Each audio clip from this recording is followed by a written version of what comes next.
What's going on, folks? Welcome back to Clown Questions, the show where there are no dumb questions. I'm your host, Matt K. Maurer, and today I'm asking the question, will the Big 12 make the playoffs? I'll attempt to answer that in addition to some other questions. No guest here today, so go ahead and click out of here, as I'm sure you're sick of me, but if you didn't click out, who's down to clown? Probably you, because you stayed. Just play the intro.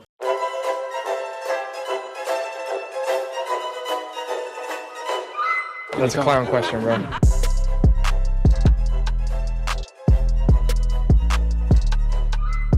So will the Big 12 make the playoffs? Not def. They won't definitely make it. They will probably make it, possibly. There's a couple threats to them right now. Three of them are in the AAC, the American Conference, and one of them is in the Sun Belt. So the new college football rankings came out. They gave the playoff bracket, all of this and that.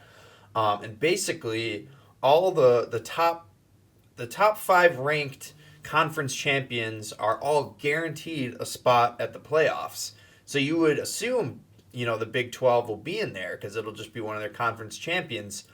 But the American Athletic Conference champion could, jump one of these teams, could jump all of them. Those teams would be Tulane and Army, namely. Those are two teams. They only have 2 losses. Tulane's creeping up. Tulane's ranked like 19th or something. I think Arizona State's ranked 15th. So they're right there.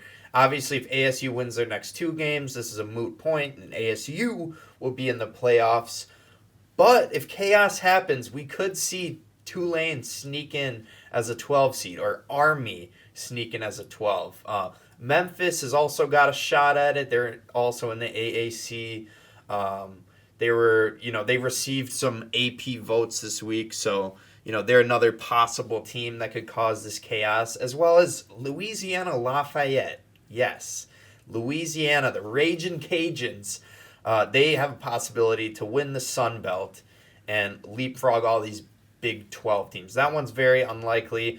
Tulane, though, like I said, is quite likely. I wouldn't call it likely, but if Tulane wins out, they are likely to jump one of these Big 12 teams if one of the Big 12 teams doesn't win out. So we got 3 teams tied at the top of the Big 12. They all have 2 losses, 2 conference losses anyways. And those 3 teams are ASU, BYU, and ISU. All 3 of them acronyms, obviously Arizona State and Iowa State. But yeah, all 3 of these teams basically need to win their next 2 in order to get a playoff spot. And of course, in chaotic fashion, as the last week of the season often produces, none of these teams are playing each other. So we won't be able to decide it based on that. We have ASU at Arizona, BYU home to Houston, and Iowa State home to Kansas State. ASU's 8.5-point favorites, BYU 13-point favorites, so both heavily favored. If they both win, that would be the Big 12 championship, ASU and BYU. If they both win, I think the winner of that guaranteed to go to the playoffs. They're not going to put a Tulane team ahead of one of those teams. And then Iowa State, they're favored -3.5 home to Kansas State, a tougher opponent. But, if Iowa State wins and they get a BYU or an ASU to win, they would be in the playoff. And then if Iowa State wins the Big 12 championship, I think they would also be in. But yeah, a lot of scenarios that could happen. Like I said, if any of these teams lose this week, the only way one of these teams is going to make the playoffs is if they win their next 2. So whoever loses, they're eliminated. And if you win, but then you lose in the Big 12 championship, you're probably eliminated. And you could be left out. If those 2 teams in the Big 12 championship both lost the week prior, we're going to have Tulane or Army in the playoffs. But so basically, I do think they're in. If any of these 2 teams win 2 straight, like I keep saying, like a broken record, they'll be in. But if anything else happens, if none of these teams go on a 2-game winning streak, we are headed for chaos. We're going to have the Tulane Green Wave playing Ohio State in round one of the playoffs, which would be absurd. But keeping it in the Big 12, my next question is Kansas good at football? Now, I will admit, Brendan Paddock, not a recurring guest yet. He'll be a recurring guest soon, but we did a little college preview a couple months ago, and Brendan tried to tell me, he tried to tell me about Kansas football. I poo-pooed it. I'm like, they're a basketball school. They're not doing shit. Granted, Brendan did say he thought Kansas was going to make the playoffs, which is obviously off the table at this point. They're not anywhere close to the top 25. Well, they're close to the top 25 because of what I'm about to tell you, but there's too much to overcome for them. They're not going to put a 5-loss team in the playoffs, obviously. But Kansas, I think, is good at football. They've been playing the role of spoiler not all season, but once you get to X losses, you become a spoiler because who cares about the Pop-Tart Bowl? Actually, I do. I really want the Badgers to play in the Pop-Tart Bowl. That bowl looks fun. But let me rotate my camera quick here and tell you who Kansas beat. They've been a great spoiler. They've beat Iowa State, they've beat BYU, and they've beat Colorado. Colorado is one of those other Big 12 teams that was kind of itching for a playoff spot, but once they were handed their third conference loss to Kansas, that took them out of contention for the Big 12 championship game. Although, if they win and all three teams lose, all those three top teams, Colorado could actually make the Big 12 championship. But like I'm saying, in that case, it would be pretty unlikely for them to make the playoffs, but could happen. Chaos could ensue, but hats off to the Jayhawks for creating this chaos, and we got a 3-way tie for first place in the Big 12, and they'll be battling it up, for that coveted Big 12 championship and playoff appearance, hopefully. But yeah, like I said last week, maybe divisions, maybe East and West, Big 12, maybe that would have made this a little easier for my pea brain to comprehend. But yeah, that's that. Let's talk some NFL. I think I only have like two NFL related questions, but the first one is, what did Baker's dad do? So Baker Mayfield obviously got the dub this Sunday over the Giants. Tommy DeVito was made fun of, and he did the most aggressive, what do you call this? The Italian hand signal. The most aggressive Italian hand signal I've seen. Absolutely trolling Tommy DeVito. Both hands up in the air, and good win for the Buccaneers, but that's not even what I'm talking about. I'm talking about what Baker's dad did. What did his dad do? So Baker Mayfield, it was announced earlier today that he is suing his dad's company. So apparently he has filed a lawsuit against his own father for $12 million, which is stemming from an apparent contract issue with his dad's company. Mayfield has accused his father's company, Canwood Capital, of transferring money from Mayfield and his wife without authorization from 2018 to 2021. According to the lawsuit, the two parties reached a settlement in January in which Mayfield's father, James, would pay nearly all of it back. But Mayfield says he has not received any of it. I think the initial payment they requested back was $250,000. That's not a lot of money to request when you have $12 million stolen from you. But yeah, it's since January they still have not received a single penny. Tough break for Baker here. Never a fun time when you have to sue your own father. That's not what you want going on in the family. Aaron Rodgers type beat here. Obviously, Rodgers is famous for having issues with his family. I don't know. I shouldn't make fun of that. It's not funny, but he is famous for that. But yeah, Baker's dad, Mr. Mayfield, payback Baker. I mean, he could have given you money. You realize you just had to ask nicely. He just signed $100 million contract. You didn't have to steal anything. You just had to ask for it, and you didn't. And you're getting fucking sued for it. And I'm getting sued for $1 by Julie Maurer, Esquire, because I'm not allowed to say the F-bomb, which leads me to my next question. Can we chill the fuck out? Oh shit, I wasn't supposed to say another F-bomb, but here I did. Can we chill the fuck out? Why did I repeat it? That's $3. Here you go. F-bomb jar. But can we chill the fuck out? How do I keep doing this? Okay, fourth dollar. That's it. That's the last F-bomb I'm dropping in this podcast. That's like one DoorDash delivery. I can't be doing that. But can we chill the F out is the question. We've had a series of burglaries. The first two that were reported were burglaries of Travis Kelce and Patrick Mahomes' homes. And after that, there was two NBA players that got involved in similar situations, Mike Conley and Bobby Portis. Clearly, it's not that hard to figure out someone's address, especially if they're famous.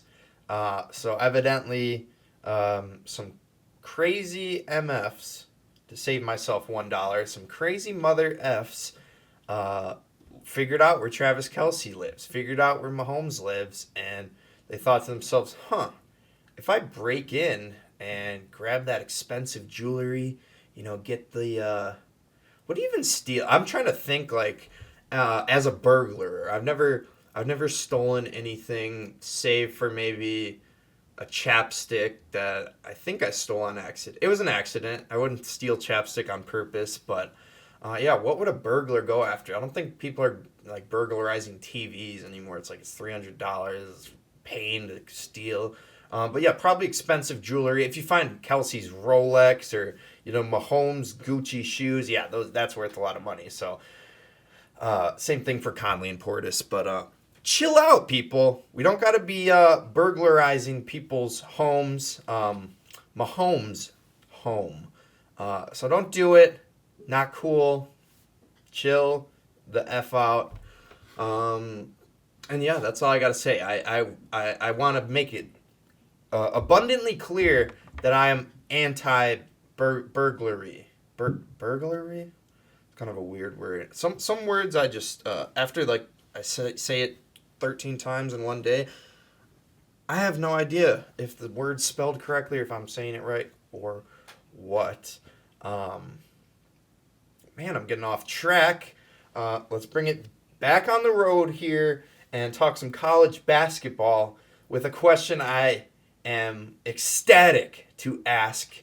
Is the dynasty over? As far as I'm concerned, yes, it's over. Dan Hurley's UConn Huskies dynasty has ended. Their 17-game winning streak is over. They've lost back-to-back games to unranked opponents, Memphis and Colorado, who are decent teams, but unranked nonetheless. So yes, the dynasty's over for the men's.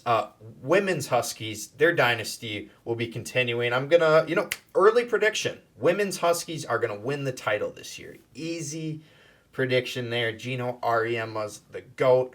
Dan Hurley is not, though. He could be. I don't know. He just won back-to-back. If he wins a third, he's approaching GOAT territory. Although, what am I talking about? No one's ever going to pass John Wooden. And maybe I should back up to last week. I was calling Gino Ariema the GOAT and all this, and I said in both men's and women's, but I forgot about John Wooden. How do you forget about John Wooden, who's won, 10, 12 championships, won 8 straight twice with UCLA? Some stupid stat. But yeah, John Wooden's the GOAT. That's what I should have been saying. But back to the dynasty, it's over. UConn, back-to-back L's to unranked teams as the number 2 team in the nation. So, yeah, I'm happy. I'm glad parity will be back, and I'm excited to see a different team win it all this year.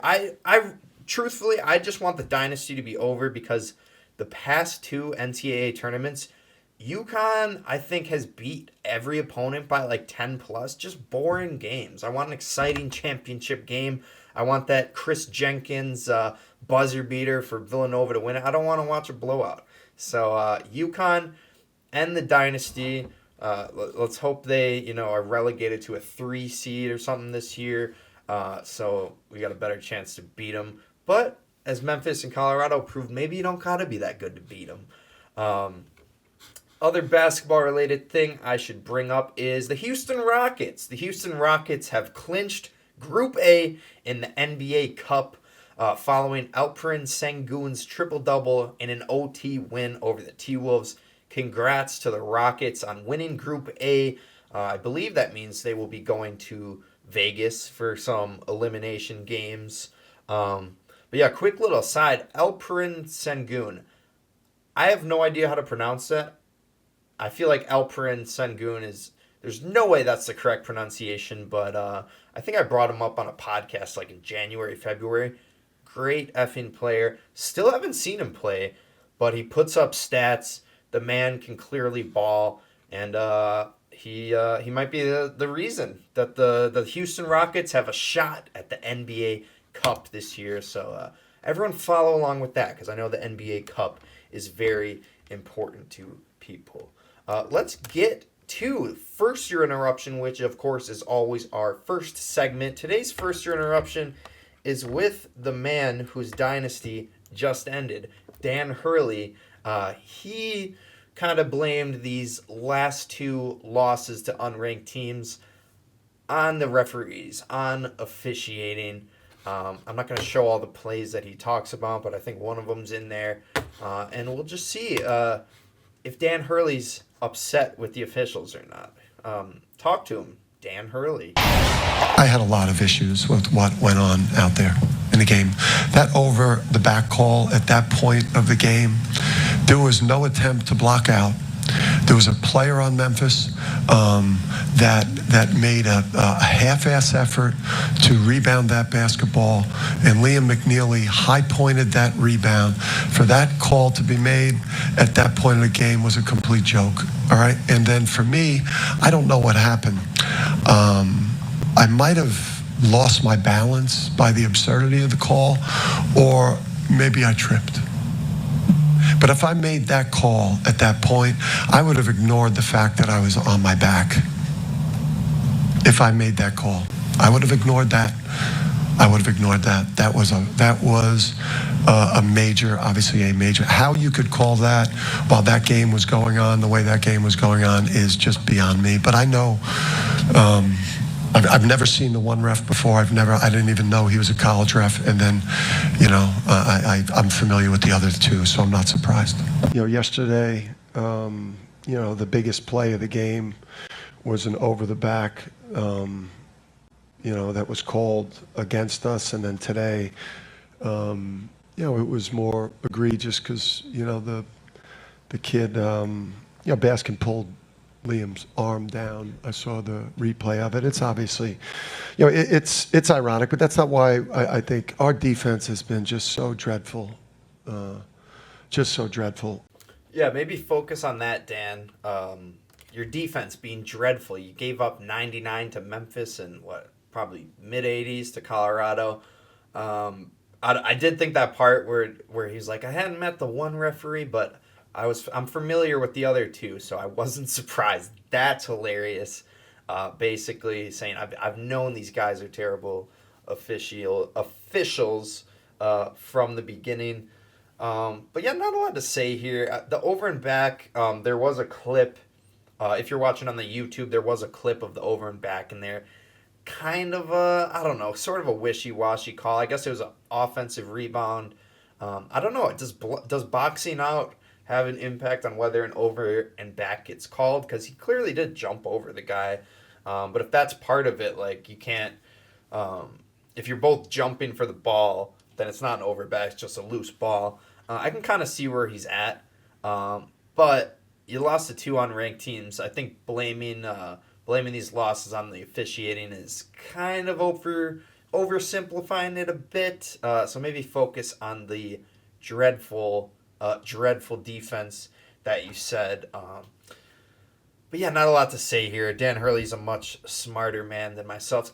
Every single first interruption is way smarter than me, and I try to make some commentary about it. But I'm trying to become a podcaster here, so I will do my best. Hopefully one day I can compete with the Talk Tua podcast. But yeah, only other thing on the Dan Hurley officiating fiasco is just a tweet. Sam Decker quote tweeted the video of Dan Hurley going crazy on the sidelines, and his caption was adult toddler behavior. So love what Sam Decker did there. Badger legend, obviously, and yeah, his words, not mine. Dan Hurley is an adult toddler who throws tantrums on the sideline until he gets the call he wants. Although I did reply to Sam, I was like, I mean, it's not like Bo Ryan ever did this. I think I commented like Bo Ryan, at least Bo Ryan would stay on the sideline while he did all this. So I don't know. I don't think it's a Dan Hurley thing. I think it's most college basketball and most college or most NBA coaches are gonna scream at the officials. Only difference is I guess Dan Hurley's mentioning it afterwards. But again, adult toddler behavior, according to Badger legend Sam Decker. Let's get to everybody's favorite moment of the week. We have the Goosebump moments of the week. Starting it off at number 10, we have Florida's Bryce Thornton picks off Jackson Dart for the second time in the same game as the Gators upset Ole Miss. Four-man rush. Dart. Sidearms one down the sideline. That one is going to be picked. Another miscommunication with Juice Wells. And Bryce Thornton does it again. And this one they can't come back from. Number 9, Javon Robinson picks off BYU as ASU makes a playoff push. This time, Retzlaff's pass, picked off at the 40-yard line. Robinson, he might take it back, being chased by Retzlaff, and finally tackled at the 10. What a huge play! Robinson saves the day, maybe saves the season for Arizona State. Number 8, Auburn upsets Texas A&M on 2-point conversions in a quadruple overtime thriller. What a catch! And the Aggies answer, down 43-41. Direct snap, pitch back, Reed rolls right, dropped! It was dropped! Auburn wins!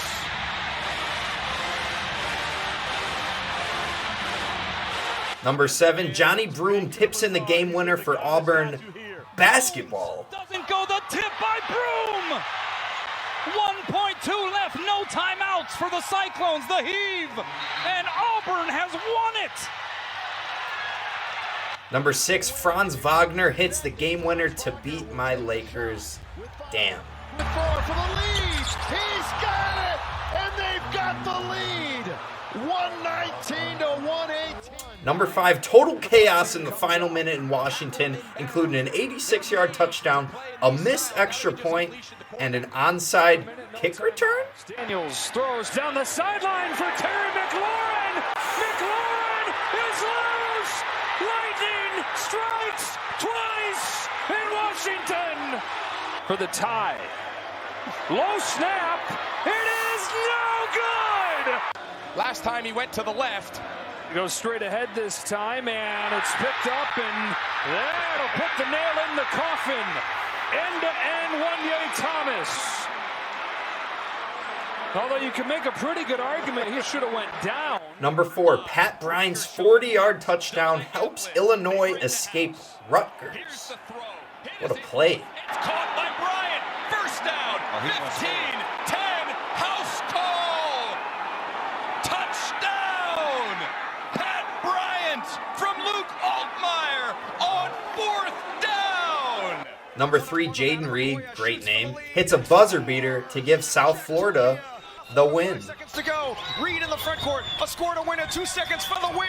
It's good! Jaden Reed wins it for the Bulls. Number 2, Jaden Ivey with a floater at the horn to beat the Raptors.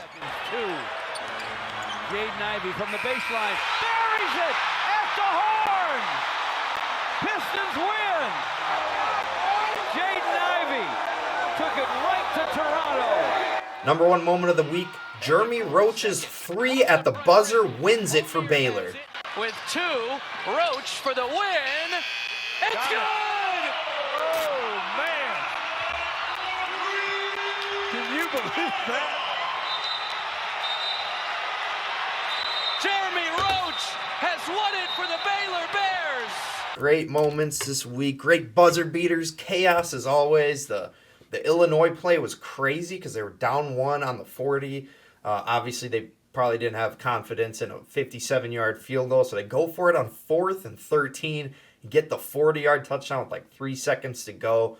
That Washington Commanders Dallas Cowboys game was absolutely absurd. I included 3 plays from that game in moment number 5, but the play, like a couple plays before that, was a Cavante Turpin spin move, amazing punt return, so just a crazy game. Commanders kind of choked with their special teams there, missing the extra point, bad snap, bad hold, bad kick. It's all about teamwork. But yeah, those are the Goosebump moments of the week. Let's finish out the show with a Turkey Day special. Happy Thanksgiving from my family to yours. Let me be the first.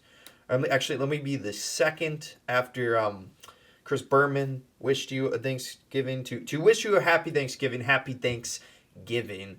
We got 3 games. 2 of them are stinkers. 1 of them hopefully will be good. But yeah, let's go through them. We got the 11:30 a.m. game is Bears at Lions. Lions are favored to win -10. Huge effing spread on this. That's why I'm going to take the Bears +10, because the thing about the Bears is that they're so bad that they can't even tank right. Now, I don't know if they're tanking, but they're not going to make the playoffs, so they should tank. But like I said, they're so bad that they can't even tank right, so they might even win this game. That is not an endorsement of Bears money line. Do not take Bears money line. I don't want to be responsible for that. But I don't know. I like the Bears in this game. I like them to keep it close. Hopefully salvage Thanksgiving a little bit here. And then we got the second game, the grossest game of the day, save for Daniel Jones signing with the Cowboys. That's the only thing that would save this game. But we got Giants at the Cowboys. Cowboys are favored -3.5. Give me Cowboys -3.5 if Tommy DeVito starts. I believe he's banged up right now. If Drew Lock ends up starting this game, give me the Giants +3.5. So Cowboys if DeVito starts, Giants if Drew Lock starts, because Drew Lock has a horse cock. Last game, we got the night game on NBC. We got my team playing the Packers. It's the Dolphins at the Packers in Green Bay in the frozen tundra. The Dolphins aren't built for the cold. They never were. They never will be. So give me the Packers -3.5. Jordan Love. It's the Toyota-thon. If you don't know Jordan Love, he has been called a Toyota-thon merchant because his stats are much better during Toyota's Toyota-thon deals. I don't know what you call it. It's a Toyota-thon. That's what you call it. He's not a Toyota-thon merchant, but while the Toyota-thon's going on, you know he's gonna cook. So yeah, in the words of the great Jair Alexander, who will hopefully play on Turkey Day, although it looks like he's probably out again this week. Whatever, I'll say it anyways. I'm just here to tell you, Pack is back. Huh!